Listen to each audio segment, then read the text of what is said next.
Have you ever heard of a book that's over 2,500 years old, but is still on the reading lists of top CEOs, military generals, and even sports coaches today?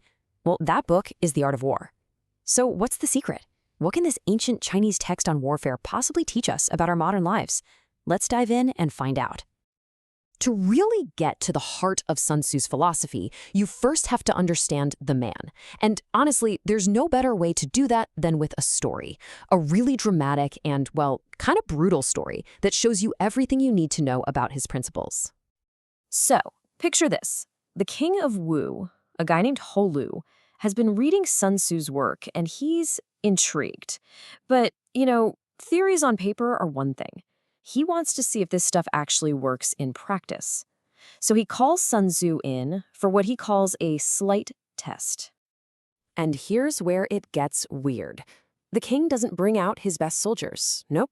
He asks Sun Tzu, can you apply your theories to women? Specifically, to 180 of his palace ladies.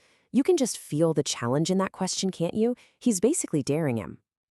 Sun Tzu, totally unfazed, says, sure. He splits the women into two groups, and, get this, he puts the king's two favorite concubines in charge as officers. He carefully explains the drill commands, turn right, turn left, pretty simple stuff. But when he gives the first order, nothing. The women just look at each other and start laughing. Now, this is a key moment. Sun Tzu doesn't lose his temper. Instead, he just lays out one of his core principles. He says, look, if the orders aren't clear, that's my fault. I'm the general. But if the orders are clear and you still don't follow them, then the problem lies with the officers.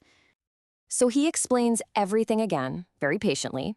Then he gives the command a second time, and, you guessed it, they burst out laughing again.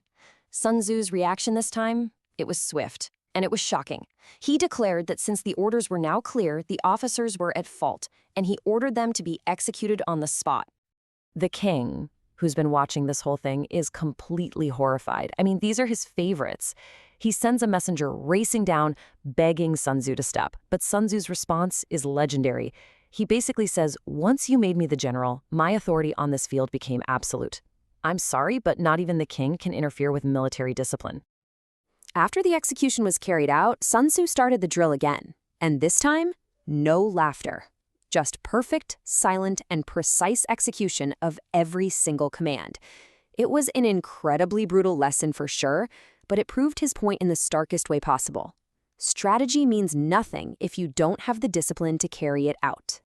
That story tells us something really fundamental about Sun Tzu's worldview. For him, war isn't some chaotic mess of luck and brute force. Not at all. It's a rational science. It's like a high-stakes chess match where the winner is decided by cold, hard calculation, long before the first move is even made. So before any conflict, Sun Tzu says you have to analyze these 5 factors. Think of it like a checklist. First, the moral law. Are your people united behind the cause? Second, heaven. Are the conditions, the timing right? Third, earth. What's the terrain, the competitive landscape look like? Fourth, the commander. Is the leadership actually competent? And finally, method and discipline. Is your organization solid? But here's the key. You don't just assess your own side. You have to put yourself head-to-head with your opponent on every single one of those points. Whose cause is stronger? Who has the better leader? Whose team is more disciplined and organized? By doing this math, Sun Tzu believed you could literally predict who was going to win. And this is the bottom line, really. The homework matters. The person who does the most planning, the most calculation before the fight begins is the one who's going to win. It's this powerful idea that smart strategy will always beat blind aggression. So this focus on calculation leads us to what is probably the single most famous idea in the entire art of war. Because if you can calculate your way to a win, well, maybe you don't actually need to fight the battle at all. This right here, this is the absolute pinnacle of strategic thinking for Sun Tzu. Being a great leader isn't about winning 100 battles. No, true mastery, what he calls supreme excellence, is being able to get what you want, to make your opponent yield, without ever having to come to blows. And he even gives us a sort of ranked list of strategies. The absolute best thing you can do? Thwart your opponent's plans before they even get off the ground. Next best is to isolate them from their allies or resources. A direct fight? Well, that's only the third best option. And the absolute worst? A long, drawn-out siege. The goal isn't just to win, it's to win efficiently and with the least amount of damage. Okay, so if you're trying to win without this big, messy fight, how do you actually do it? Sun Tzu's answer is simple and honestly a little chilling: deception.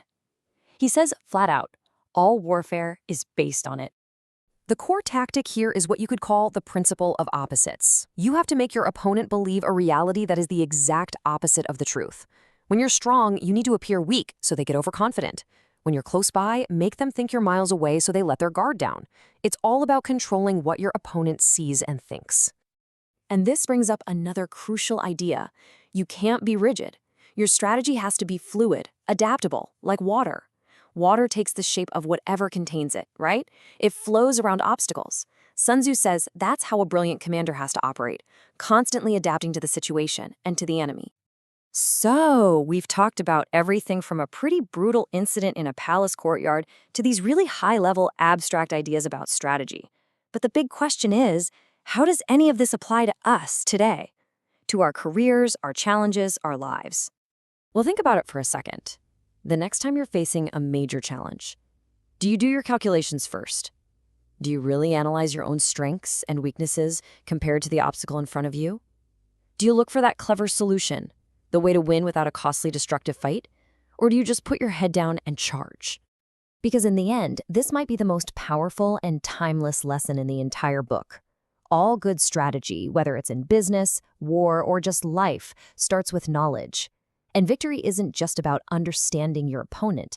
It's about first, and most importantly, having a clear, honest, and deep understanding of yourself.